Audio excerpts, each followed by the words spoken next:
अस्सलाम वालेकुम जी। तमाम स्टूडेंट्स कैसे हैं आप लोग? उम्मीद करती हूँ खैरियत से होंगे। आज हम लोग करने लगे हैं eco 607 most important question for mid term lecture 1 से लेकर लेक्चर 18 तक। ठीक है, मैंने यहाँ पे शॉर्ट क्वेश्चंस लिखे हैं, तो लॉन्ग प्लस शॉर्ट क्वेश्चन, इसका हरगिज़ ये मतलब नहीं है कि ये वीडियो करने से आपके सिर्फ शॉर्ट क्वेश्चंस कवर होंगे। इंशाल्लाह पर जो सब्जेक्टिव पार्ट है वो मैक्सिमम इंशाल्लाह कंप्लीट जो है वो कवर होगा। ठीक है, बाकी जो मैंने क्वेश्चंस बनाए हैं वो लेक्चर वाइज बनाए हैं, ताकि आपके जो कॉन्सेप्ट हैं वो लेक्चर वाइज क्लियर होते जाएं। और क्वेश्चंस इस तरह से बनाए हैं कि जो आपका मैक्सिमम हर लेक्चर में से जो मैक्सिमम कॉन्सेप्ट है वो इन क्वेश्चंस के अंदर कवर हो, ताकि आपका पेपर आप उसके अंदर अच्छे मार्क्स ले सकें। तो हम स्टार्ट करते हैं। Question number 1 most important questions है। अगर आप ये सारे क्वेश्चंस कर लेंगे तो इंशाल्लाह ताला सब्जेक्टिव आपका बहुत अच्छे से हो जाएगा। ठीक है, सबसे पहले जो हमारे पास क्वेश्चन है, व्हाट इज़ मैथमेटिकल इकोनॉमिक्स की जो हमारे पास मैथमेटिकल इकोनॉमिक्स है वो क्या है? Mathematical economics use algebra, calculus and other mathematical tools to express and solve economics theories. It make assumptions clear, logical and testable. For example, demand and cost function can be modulated by equation to study equilibrium. Mathematical economics हमारे पास क्या है, वो use होती है कहाँ पे हमारे पास यूज़ होती है? अलजेब्रा के अंदर यूज़ होती है, कैलकुलस के अंदर यूज़ होती है, जो बाकी मैथमेटिकल के टूल्स हैं उनके अंदर यूज़ होती है। ठीक है, अगर उससे पेपर में आपसे एग्जांपल मांगे तो आपने ये लिखना है कि demand and cost function can be modulated as a equation to study equilibrium. अगर वो आपसे इसकी एग्जांपल मांगे तो आपने राइट करनी है। ठीक है, अदरवाइज नहीं करनी। बाकी ये आपने ज़रा एमसीक्यूज़ के हवाले से देख लेना। नेक्स्ट हम आ जाते हैं जी क्वेश्चन नंबर 2 पे। What is the difference between function and an equation? A function shows dependence of one variable on another, like q is equal to fp. An equation simply statement equality, like q is equal to 20 minus 2p. Functions are more useful in economics since they capture real relationship like demand, supply and cost. ठीक है, question है कि आपने जो difference है वो explain करना है किसके दरमियान, फंक्शन और इक्वेशन के दरमियान। तो फंक्शन हमारे पास क्या होता है? ठीक है, वो एक जिसका वेरिएबल है वो क्या होता है, दूसरे के ऊपर डिपेंड कर रहा होता है, और उसकी ये इक्वेशन होती है। और इक्वेशन क्या होती है, उसमें जो हमारे पास इक्वालिटी है वो हमारे पास क्या होती है, शो हो रही होती है। सिंपली उसकी जो स्टेटमेंट होती है वो इक्वालिटी के ऊपर आप कह लेंगे मुनस्सिर होती है। जैसे इसका फार्मूला हमारे पास क्या है, Q is equal to 20 minus 2p। ठीक है, ये इक्वेशन और हमारे पास फंक्शन के दरमियान जो डिफरेंस है ये है। ये लेक्चर नंबर 1 से थे जी। नेक्स्ट हम आ जाते हैं क्वेश्चन नंबर 3 पे। Give example of important economics functions.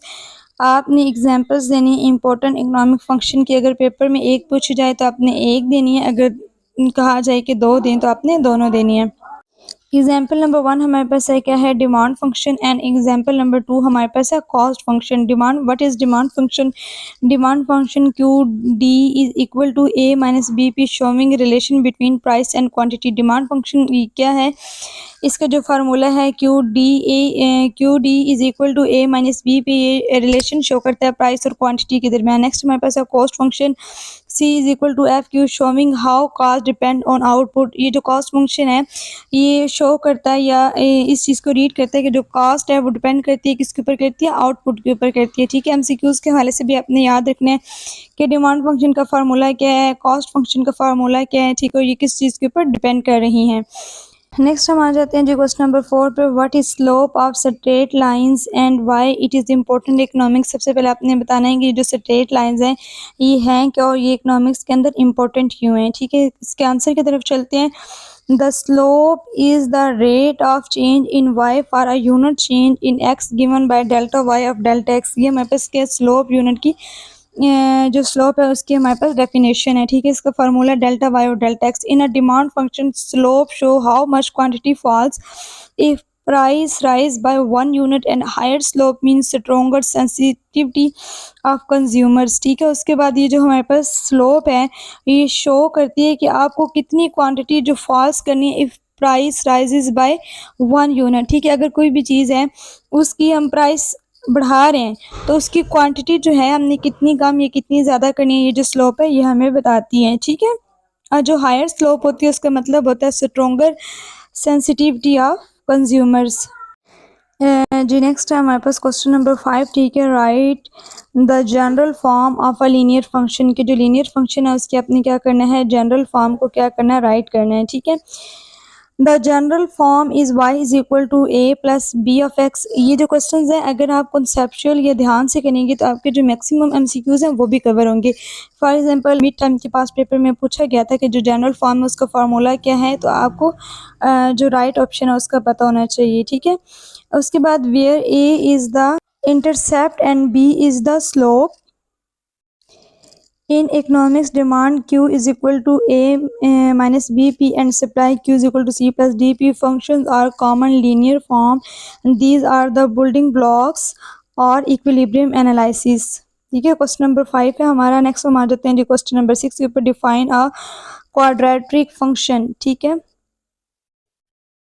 Quadratic formula तो हम लोगों ने बहुत दफ़ा रीड किया हुआ मैथ के अंदर। ये हमारे पास क्या क्वाड्रेटिक फंक्शन है, तो इसका हम लोग आंसर देख लेते हैं। क्या quadratic function is written as y is equal to ax square plus bx plus c, as we know that a is not equal to 0. Its graph is a parabola opening upward or downward. Quadratic form are used to model cost and profit function where turning points matter, ठीक है। तो ये हमारे पास quadratic function का ये हमारे पास formula है, ठीक है। हमने इसका ये फार्मूला भी पढ़ा हुआ है कि Y square sorry B square Y is equal to B square minus 4ac। क्वाड्रेटिक फार्मूला हमने ये भी रीड किया हुआ है।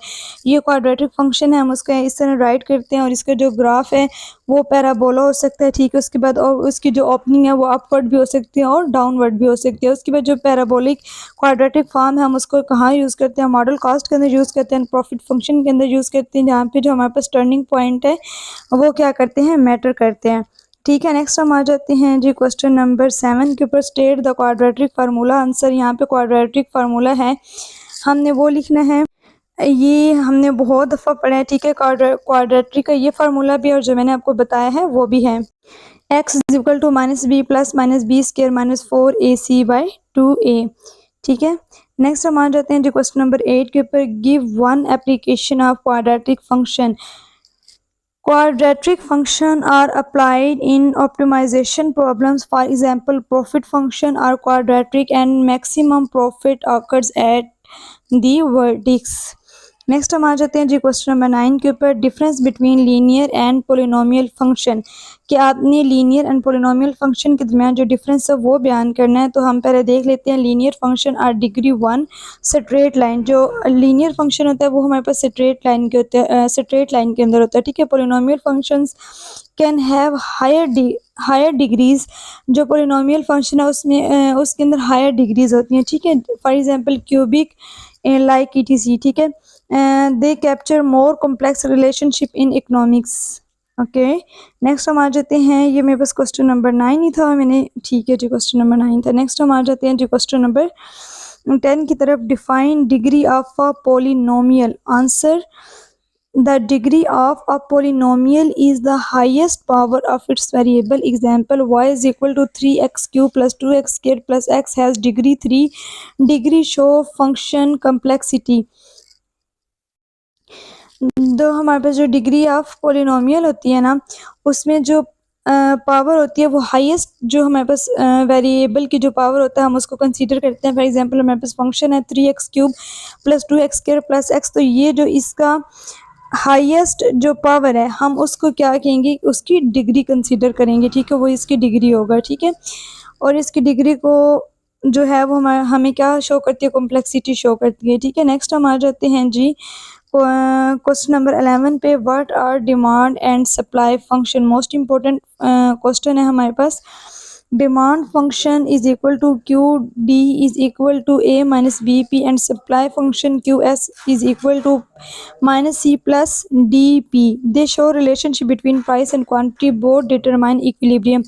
डिमांड फंक्शन भी और सप्लाई फंक्शन भी दोनों क्या चीज़ फाइंड करने के अंदर हमारी मदद करते हैं, इक्विलिब्रियम को फाइंड करने के अंदर हमारी मदद करते हैं। बाकी दोनों का फार्मूला आपने ज़रूर याद रखना है, मोस्ट इम्पोर्टेंट है, ठीक है।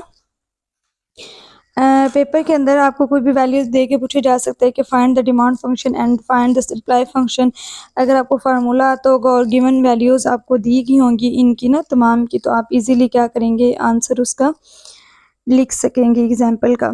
नेक्स्ट हम आ जाते हैं जी क्वेश्चन नंबर 12 के ऊपर। What is market equilibrium? Market equilibrium occurs when demand equal supply, Q D is equal to Q S.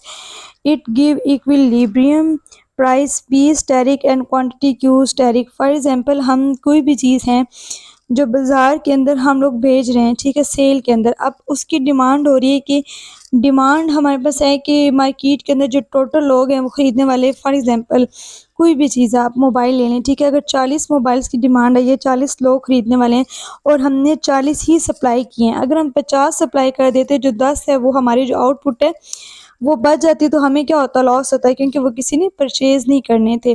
तो अगर हमारे पास डिमांड के बराबर हमने सप्लाई की हो तो वो हमारे पास क्या वो जो पोजीशन है वो क्या कहलाती है, इक्विलिब्रियम कहलाती है, ठीक है। नेक्स्ट हम आ जाते हैं जी क्वेश्चन नंबर 13 पे। Define consumer surplus. Most important question है। Consumer surplus is a difference between willingness to pay and actual price paid. Graphically it is the area under demand curve and above price line. Next है define producer surplus, ठीक है। Producer surplus is a difference between actual price received and minimum cost. Graphically it is the area above supply curve and below price, ठीक है। ये आपने producer surplus और ये जो कंज्यूमर सरप्लस है इनकी डेफिनेशन ज़रूर करनी है। नेक्स्ट हम आ जाते हैं जी क्वेश्चन नंबर 15 पे। Write the formula for total surplus. Total surplus is equal to consumer surplus plus producer surplus. Next हम आ जाते हैं क्वेश्चन नंबर 16 पे। How are consumer surplus and producer surplus calculated in linear function के अंदर, इन linear function. तो ये जो कंज्यूमर सरप्लस है और प्रोड्यूसर सरप्लस है, हम उसको लीनियर फॉर्म के अंदर कैसे फाइंड करते हैं, तो उसका हम फार्मूला देख लेते हैं, ठीक है। Both are triangular areas 1/2 multiply base multiply height. इसका फार्मूला याद रख लेना आप लोगों ने। अगर आपको वो कहेगा कि आपने फाइंड करना है, अगर आप फार्मूला भी राइट कर देते हैं ना सिंपली, तो आपको 2 लॉन्ग के अंदर 2 मार्क्स मिल जाते हैं, 2.5 भी मिल जाते हैं और शॉर्ट के अंदर 1.5 आपको दे दिए जाते हैं। नेक्स्ट हम आ जाते हैं जी क्वेश्चन नंबर 17 पे। What is the marginal analysis?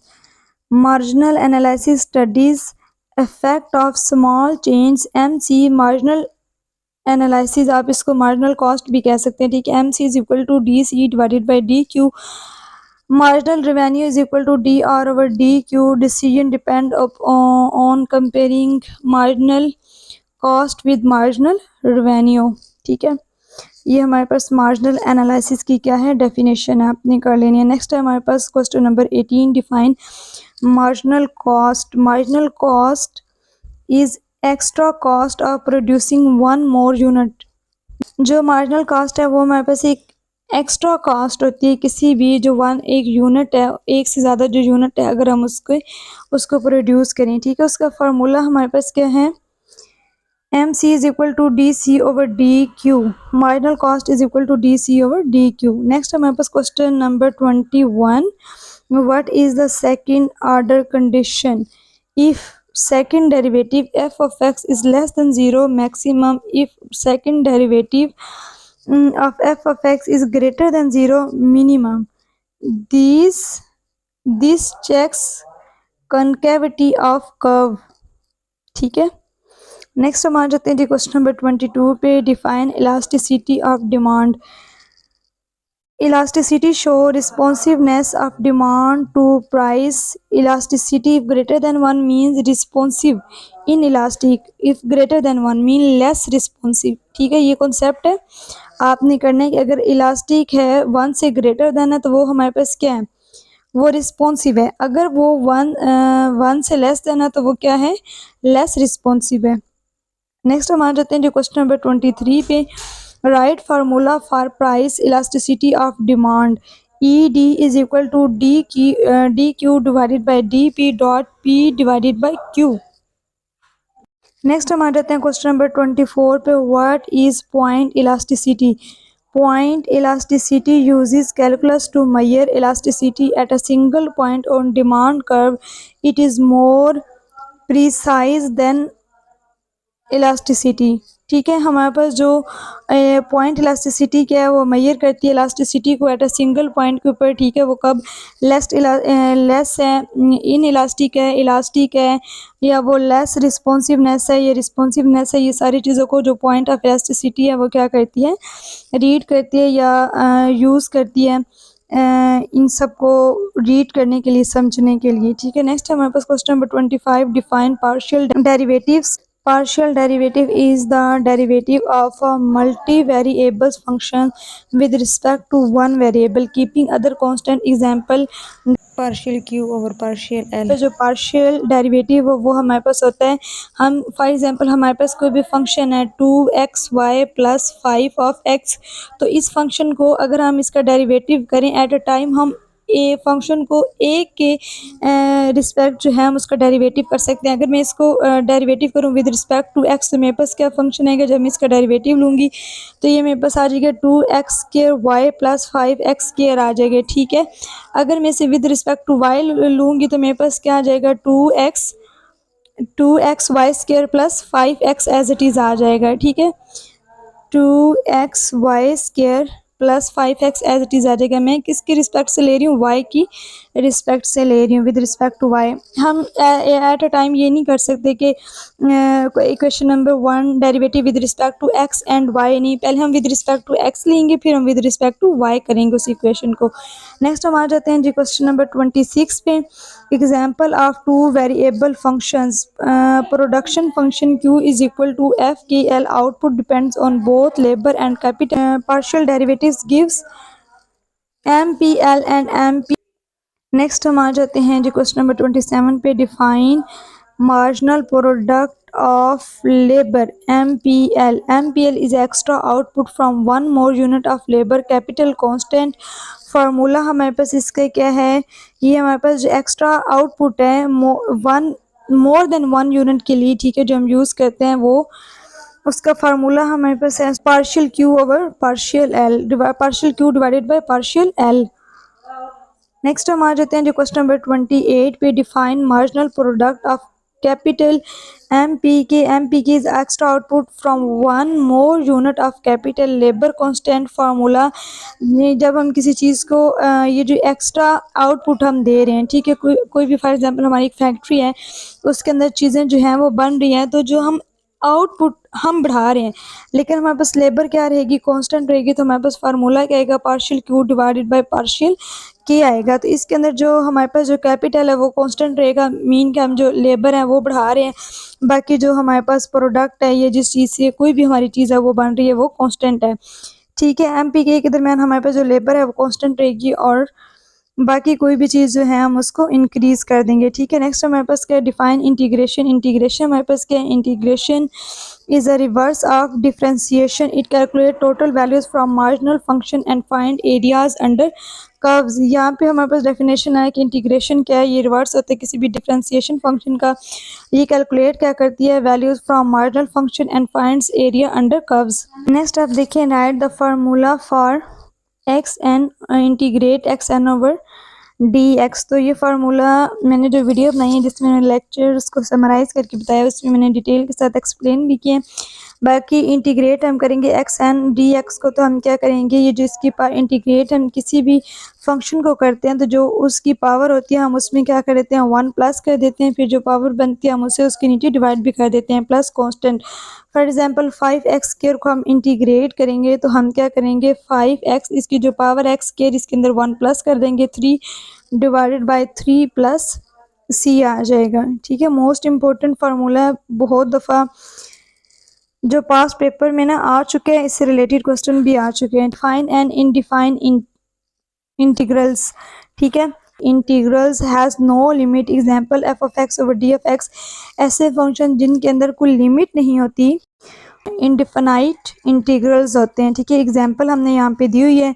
ठीक है, इसमें कोई भी जो हमारे पास है ना कंफर्म जो इंटीग्रेट नहीं कहा गया कि इसे 0 से लेकर इन्फिनिटी तक करें या -∞ टू इन्फिनिटी तक करें। ठीक है, जिसमें हमारे पास ये इंटीग्रेशन या उनकी हमारे पास जो लिमिट मौजूद नहीं होती, वो हमारे पास क्या होते हैं, इंडिफिनाइट इंटीग्रल्स होते हैं।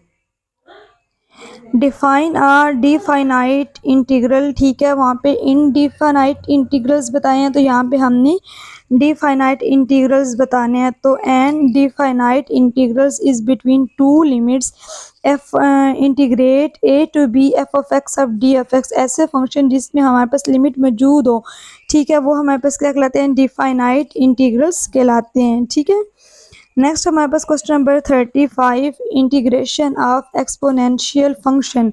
जब भी हम किसी एक्सपोनेंशियल फंक्शन को इंटीग्रेट करेंगे तो वो हमारे पास एज इट इज़ आता है, जैसे integrate E of x D x. तो जब हम इंटीग्रेट करेंगे ई ऑफ एक्स को, तो वो हमारे पास क्या आएगा, ई की पावर एक्स ही आएगा। ये मोस्ट इंपॉर्टेंट फार्मूला, आप लोगों ने ज़रूर इसको याद रखना है। ठीक है, नेक्स्ट हम आ जाते हैं जो क्वेश्चन नंबर 36 पे, what is economic use of improper integrals. ये जो इकोनॉमिक्स है वो इम्प्रॉपर इंटीग्रल्स के अंदर कैसे यूज होते हैं। Improper integrals are used for infinite limit, for example income और present values of infinite bonds. Next है question number 37, define consumer surplus using integration. आपने कंज्यूमर सरप्लस का फार्मूला लिखना है यूजिंग इंटीग्रेशन। ठीक है, तो C S is also called consumer surplus, integrate 0 to Q asterisk P D Q minus P asterisk Q D. ये formula आपने याद रखना है, वैल्यूज गिवन होंगी पेपर के अंदर, क्वेश्चन आ सकते हैं और पूछा जाए कि आपने इसका कंज्यूमर सरप्लस जो है वो फाइंड करना है। Define producer surplus using integration. Producer surplus integrate 0 to Q asterisk P asterisk minus M C Q bracket Q D. आपने इसका भी फार्मूला याद रखना है। ठीक है, अगर आपको फार्मूला याद होगा तो आप इजीली क्या करेंगे, एग्जाम्पल को सॉल्व कर पाएंगे। ठीक है, how to recover total cost of marginal cost by integrational. Marginal cost is equal to C Q integrate M C Q D Q plus C of F C. ठीक है, next हमारे पास question number 40, why is integration constant important? The constant represent fixed cost or initial value. Without it, total cost or revenue remains incomplete. Next है जो question number 41, define initial condition. What is initial condition, ये भी question पूछा जा सकता है, most important.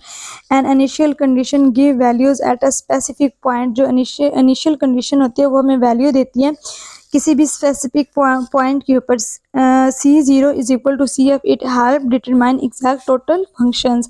और ये इनिशियल जो कंडीशन है वो हमारे पास किस चीज़ को जो फाइंड करने में हेल्प करती है, एग्जैक्ट जो टोटल फंक्शंस होता है उसको डिटरमाइन करने के अंदर हमारी हेल्प करती है। नेक्स्ट हमारे पास जी question number 42, example of integration in real life. जो इंटीग्रेशन की एग्जाम्पल है रियल लाइफ के अंदर वो आप बयान करें। If sales rate is known, total sales between two hours are found by integrating the sale rate function over that time.